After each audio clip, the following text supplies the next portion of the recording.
بسم اللہ الرحمن الرحیم الحمد للہ رب العالمین والصلاة والسلام علی اشرف الانبیاء و امام المرسلین نبینا و قدوتنا محمد بن عبد اللہ الامین وعلی آلہ وصحبہ الغر المیامین ومن تبعہم وتابعیہم بإحسان الی یوم الدین. اما بعد، آپ تمام مشاہدین کا تہہ دل سے خیر مقدم آج کے درس میں، اور انشاءاللہ آج کا درس ہم وہیں سے شروع کریں گے جہاں پچھلی مرتبہ ہم لوگ آ کر کے ٹھہرے تھے. اللہ رب العالمین کی صفت کلام پر گفتگو ہو رہی تھی، اور اس پر جو باطل فرق کے عقیدے ہیں اور اس سلسلے میں جو ان کی تعویلیں ہیں ان کو بیان کیا گیا، اور مسلک حق اس سلسلے میں واضح کیا گیا. آج ایک اور بہت ہی عقیدے کا بنیادی اور مصیری قسم کا مسئلہ ہے، اور وہ مسئلہ ہے رؤیت باری تبارک و تعالی کا، اللہ رب العالمین کی رؤیت کا. یہ مسئلہ بھی عقیدے کے اہم ترین مسائل میں سے ہے، اور انشاءاللہ آج کے درس میں ہم اس مسئلے کی وضاحت دیکھیں گے، اور اس کے سلسلے میں جو مسلک حق ہے اور اس کے سلسلے میں جو باطل فرقوں کے یا اہل بدعت کے اہم مسالک ہیں ان کا تذکرہ کیا جائے گا. ساتھ ہی آج کے درس میں انشاءاللہ اس مسئلے کے تعلق سے اہل سنت والجماعت کی جو دلیلیں ہیں، اہل حدیث کی جو دلیلیں ہیں اور مخالفین کی جو دلیلیں ہیں، ان سب کو ذکر کر کے مختصر انداز میں اس کا جواب دیا جائے گا، اور جو حق مسئلہ ہے اس کو واضح کرنے کی کوشش کی جائے گی امام طحاوی رحمہ اللہ کے متن کے ساتھ ساتھ. تو اس سے پہلے کہ آج کا درس شروع کیا جائے، میں عزیزم ولید سلمہ ربہ القوی سے درخواست کروں گا کہ وہ آج کے درس کا متن پڑھیں، تاکہ اس کے بعد پھر اس درس کو باقاعدہ شروع کیا جا سکے. عزیزم ولید. السلام علیکم ورحمۃ اللہ وبرکاتہ. وعلیکم السلام ورحمۃ اللہ وبرکاتہ. بسم اللہ الرحمن الرحیم. قال الامام ابو جعفر الطحاوی رحمہ اللہ: والرؤية حق لأهل الجنة بغير إحاطة ولا كيفية كما نطق به كتاب ربنا وجوه يومئذ ناظرة إلى ربها ناظرة. وتفسيره على ما أراد الله تعالى وعلمه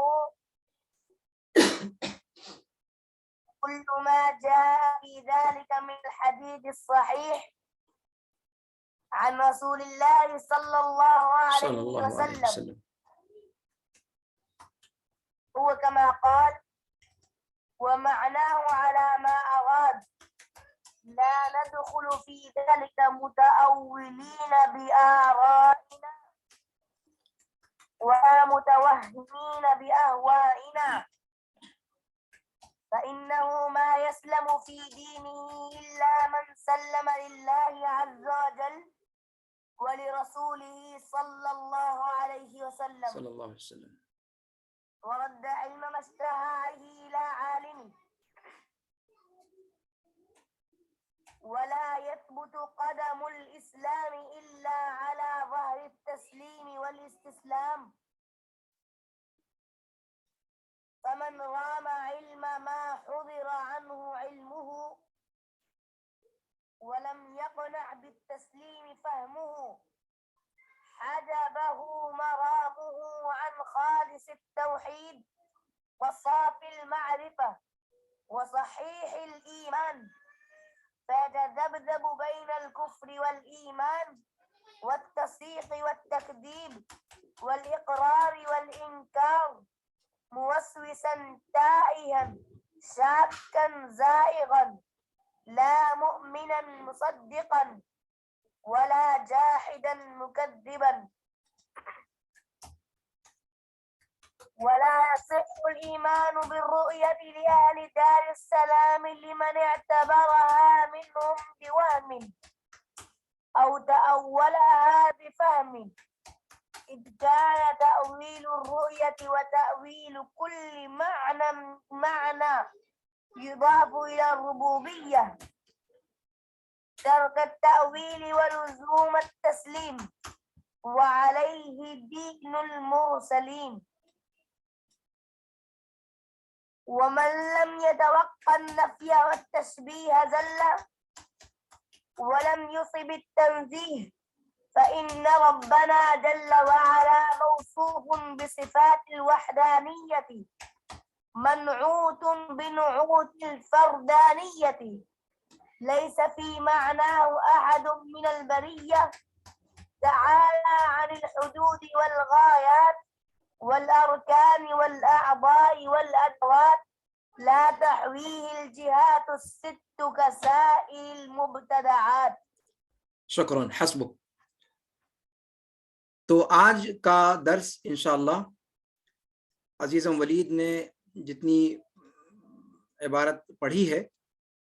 انشاءاللہ العزیز اسی پر ہوگا. سب سے پہلے امام طحاوی رحمہ اللہ نے اپنے متن طحاویہ کے اندر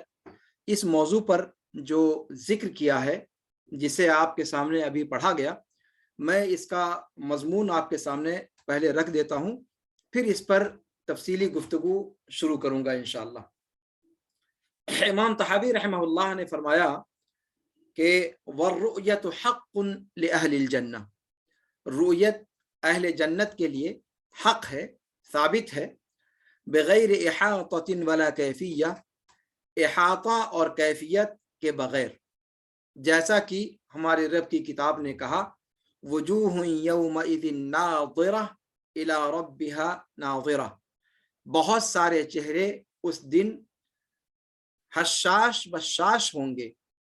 اپنے رب کی طرف نگراں ہوں گے، اپنے رب کی طرف دیکھ رہے ہوں گے. امام طحاوی رحمہ اللہ آگے فرماتے ہیں کہ وَتَفْسِيرُهُ عَلَى مَا أَرَادَهُ اللَّهُ تَعَالَى وَعَلِمَ، اس کی تفسیر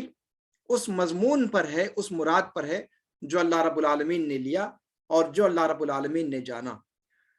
اور اس سلسلے میں جتنی بھی صحیح روایتیں اللہ رب العالمین اللہ کے رسول صلی اللہ علیہ وسلم کی طرف سے مروی ہیں وہ اسی معنی پر ہیں جیسا کہ آپ صلی اللہ علیہ وسلم نے مراد لیا ہے، اور وہ ویسے ہی ہیں جیسے آپ صلی اللہ علیہ وسلم نے فرمایا ہے. ان میں ہم اپنی رائے سے تعویل کرتے ہوئے داخل نہیں ہوں گے اور نہ اپنی خواہشات کے مطابق اس کی توجیح کریں گے. کوئی شخص اپنے دین میں محفوظ نہیں رہا مگر وہ شخص جسے اللہ رب العالمین نے محفوظ رکھا اور جس نے اللہ رب العالمین کے لیے تسلیم کر لیا اللہ کی بات کو اور اس کے رسول کی بات کو،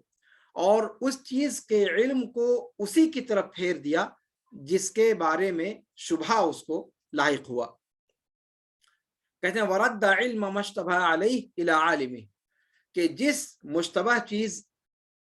کا اس کو علم ہے یا جس چیز کو وہ مشتبہ سمجھتا ہے اس چیز کے جاننے والے کی طرف جس نے لوٹا دیا وہ محفوظ ہو گیا گمراہ ہونے سے. اور انسان کا کہتے ہیں کہ ولا تثبت قدم الاسلام الا على ظہر التسلیم والاستسلام، کہ اسلام کے اندر پختگی اور ثابت قدمی نہیں آ سکتی مگر تسلیم اور استسلام کے ذریعے سے، مکمل طور پر تابع فرمان ہونے کے بعد. جس شخص نے بھی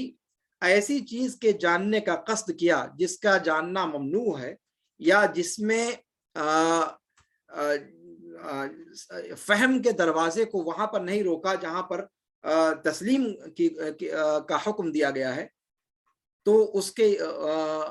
اس کا مقصد خالص توحید سے محجوب ہو گیا، وہ توحید خالص تک نہیں پہنچ سکا اور صحیح معرفت تک اس کی رسائی نہیں ہو سکی، صحیح ایمان تک اس کی رسائی نہیں ہو سکی، اور وہ شخص کفر اور ایمان کے درمیان ڈاواڈول ہوتا رہتا ہے، تصدیق اور تکذیب کے درمیان ڈاواڈول ہوتا رہتا ہے، اقرار اور انکار کے بیچ جھولتا رہتا ہے، وسوسوں اور شک اور